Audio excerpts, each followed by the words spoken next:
Hello my YouTube family, welcome back to my channel.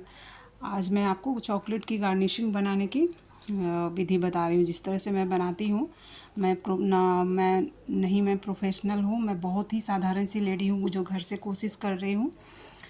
तो इस तरह से 1 कप पानी मैंने डाला। डबल बॉइलिंग मेथड से मैं आपको बता रही हूँ। मेरे जिसके पास ओवन है वो तो अच्छी बात है, जिसके पास नहीं है उसके लिए मैं बता रही हूँ।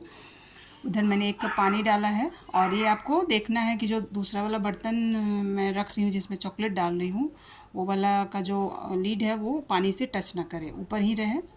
इस तरह से ये वाइट कंपाउंड चॉकलेट है, इसे मैं मेल्ट कर रही हूँ। इसे मेल्ट करना थोड़ा सा मतलब हार्ड टास्क है। कभी कभी इसमें प्रॉब्लम हो जाता है तो बहुत प्रॉब्लम करता है, लेकिन आप इस मेथड से अगर जो करते हैं तो ईज़िली हो जाता है। एक बार मेरे से भी प्रॉब्लम हुआ था, पर अब जब कर रही हूँ तो अब दिक्कत नहीं होता है। तो इसी तरीके से आपको इसको लगातार चलाते रहना है और आपका अंदर वाला जो बर्तन है उसका पानी इससे टच ना करे, ये आपको ध्यान में रखना पड़ेगा। अगर जो वो पानी टच कर जाएगा तो आपका चॉकलेट ओवर कुक हो जाएगा और वो होना नहीं है, नहीं तो वो फिर मेल्ट हो नहीं पाएगा। तो इस तरह से देखिए, मेरा वाइट वाला मेल्ट हो गया। वाइट कंपाउंड चॉकलेट है ये। बस इसी तरह का आपको चाहिए। फिर आपको जैसी गार्निशिंग चाहिए कोन में भर के आप इसकी बना सकते हैं। तो मुझे बस इस तरह की चाहिए। ये मेरा हो गया। अब मैं आपको डार्क कंपाउंड चॉकलेट की, वो डार्क वाला थोड़ा इजी टास्क है, वो बहुत इजीली सबसे हो जाता है, मेरे से भी हो जाता है। तो इसी में मैं दूसरे बर्तन में वो अपना डार्क कंपाउंड वाला डालकर, और उसे कुछ करने की ज़रूरत नहीं है, उसे छोड़ दें, बस चम्मच से चलाएं, वो डालते ही मेल्ट होने लगता है। तो इस तरह से ये भी मेल्ट हो गया। अब मैं बताती हूँ कि मैं कैसे घर पे ये गार्निशिंग बनाती हूँ जो केक के ऊपर में लगाया जाता है, जिसे चॉकलेट चिप्स बोलते हैं। आप जिस तरह का इसे डिज़ाइन देना चाहते हैं, लेकिन मुझे उतना आता नहीं है। थोड़ा बहुत जो आता है मैं आपसे शेयर कर रही हूँ।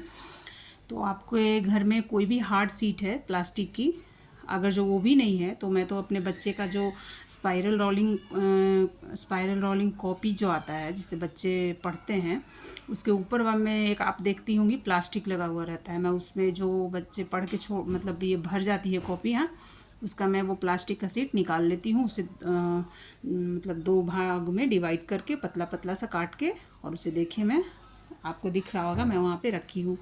और फिर नहीं है तो आपके पास वो कोई भी उस तरह का हार्ड सामान, जैसे मेरे पास एक और था जिसमें हम लोग केक को रखते हैं, केक होल्डर, तो मैंने उसमें भी आपको एक बस ट्राई करने की मतलब जो भी आपके पास है तो आप उस पर बना सकती हैं, कोई ये इसमें लोड लेने की बात है नहीं।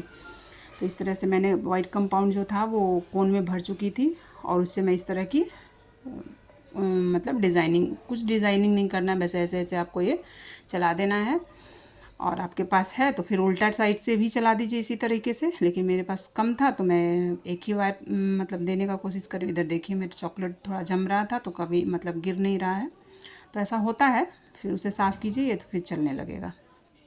तो इस तरह से ऐसे करके और इसे पूरे में ऐसे फैला लूँगी मैं, बस इसी तरीके से। और जो रहता है इसे आप, अगर आपके पास ज़्यादा मेल्टेड चॉकलेट है तो आप इसे बस इसी तरीके से डबल कर दीजिए, बस। और कुछ करने की ज़रूरत नहीं है। इतना फंस रहा था कि मैं छोड़ ही दी कि जो हुआ सो हुआ, बस उतना ही होगा। इस तरह से ये नहीं ही चलता है। तो फिर मैं आपको केक होल्डर पे दिखाती हूँ किस तरह से मैंने उस पर चलाया है। ये देखिए, उसी तरीके से आपको, बस जैसे इस पर मैंने चलाया है उसी तरीके से मुझे वो केक होल्डर पे भी चला देना है। ये बहुत जमता है। ये वाइट कंपाउंड में थोड़ा सा प्रॉब्लम होता है, मतलब बिगनर के साथ होता है, सबके साथ नहीं होता है। तो कभी कभी दिक्कत में मैं भी फंस जाती हूँ। तो इस तरीके से, बस इस तरीके से आपको चलाते जाना है और इतनी सुंदर गार्निशिंग तैयार होती है इसकी। मतलब जब आप फ्रिज में इसे जमाएंगे तो आपको पता चलेगा। अब जिस भी डिज़ाइन का मतलब बनाना चाहें बना सकती हैं, ट्रायंगल शेप में, राउंड शेप में। मुझे ये वाला बहुत पसंद है, इसलिए हमेशा मैं इसी तरीके का बनाती हूँ। अब ये फाइनली हो गया मेरा। थोड़ा सा ये कोन जो है वो फट जाता है, इस वजह से सारा चॉकलेट एक ही जगह, तो मैं उससे भी कोई ना कोई डिज़ाइन ही तैयार करूँगी। तो मैं उसको एक्स्ट्रा जो था चॉकलेट वो निकाल कर और बाकी उधर साइड में थोड़ा सा फैला दी, उसका भी मैं आपको डिज़ाइन बना कर दिखाऊँगी। इतना सुंदर बनेगा कि क्या ही बताऊँ। अब इसे मैं फ्रिज में जमने के लिए डाली थी, बस 1 मिनट के लिए ये सब जम गया है। अब इसके ऊपर जो मैं डार्क कंपाउंड चॉकलेट है उसका ये इसमें डालकर इसको फैला लीजिए सारी शीट पे। थोड़ा थिक होना चाहिए, ज़्यादा पतला नहीं होना चाहिए, क्योंकि ज़्यादा पतला होगा तो आपका ये टूट जाएगा, जो शेप आप देना चाहती हैं वो शेप नहीं आएगा। तो थोड़ा सा गाढ़ा, ज़्यादा गाढ़ा नहीं चाहिए। इस तरह से ये स्पून की सहायता से इसे फैला लीजिए। बस इसी तरीके से आपको इसको फैलाते जाना है और फैला के बराबर कर लेना है, ताकि ये इसको वाइट वाले को ढक दे। जो अंदर हमने डिज़ाइनिंग की है उसे ये ब्राउन वाला जो है वो ढक दे। इस तरीके से आपको बस इसको फैला देना है। तो थोड़ा कम लगे तो और इसमें चॉकलेट डाल सकते हैं, और डालकर इसको बहुत अच्छे से फैला लेना है। और फैला के कोई भी आपके पास धारदार मतलब किसी भी चीज़ का, मान लिया जाए वो जो डब्बा हम लोग रखते हैं मसालदानी वाला, छोटा वाला, जिसमें धारदार उसका ढक्कन हो, तो आप किसी भी चीज़ से उसमें डिज़ाइनिंग कर सकती हैं। लेकिन मेरे पास वही था तो मैं उसी से हमेशा करती हूँ। तो इसे हल्का सा फिर से 1 मिनट के लिए जब इसको फैला लेंगे डार्क कंपाउंड को, तो इसको देखिए इस तरीके से ये फ्रिज में 1 मिनट रख के मैं निकाल ली हूँ। और इस ढक्कन से मैं इसमें निशान लगा दे रही हूँ जितना कि मुझे चाहिए। 1 2, ज़्यादा नहीं प्रेस करना है, हल्का से भी हो जाएगा। 3, इसमें 4 मैं निशान लगाऊंगी। तो इस तरीके से 4 या 5 जितना हो सके आप, मतलब जितना में जाए उतना लगा के और छोड़ दें। तो इधर मैं लगाई हूँ, इसी तरीके से सेम इसमें भी कर लेती हूँ। ये देखिए। और फिर इसका सारा जब ये हो जाएगा तो इसके बाद मैं इसे फिर से फ्रिज में डालूँगी 2 मिनट के लिए। काफ़ी है, 2 मिनट फ्रिज में रहेगा तो ये सेट हो जाएगा बहुत अच्छी तरीके से। उसके बाद मैं इसकी चिप्स आपको निकाल कर दिखाती हूँ कि कैसा रहता है। बहुत अच्छा और बहुत सुंदर लगता है देखने में। तो वो मेरा रिकॉर्डिंग ऑन रह जाता है, तो इधर मैं वो जो केक होल्डर पे रखी थी उसका भी मैं दिखा देती हूँ। बस सेम प्रोसेस से इसमें भी निशान लगा लेती हूँ। और मैंने जो बताया था वो वाइट वाले का, तो उसका मैं दूसरा शेप दूँगी, एक ट्रायंगल शेप दूँगी और एक स्क्वायर दूँगी। तो उस तरीके का भी अच्छा लगता है।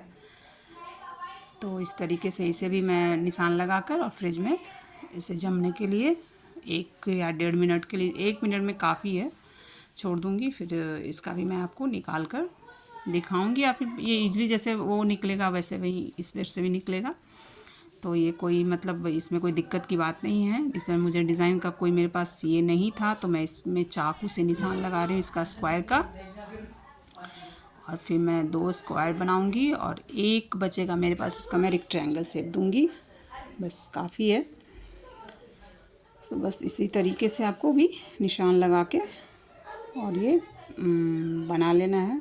काफ़ी इजी है और मतलब बहुत, आप घर में बहुत अच्छी तरीके से इसे निकाल के और फ्रिज में इसको स्टोर कर सकते हैं, कोई भी कंटेनर में रख के छोटे से डब्बे में, और स्टोर कीजिए।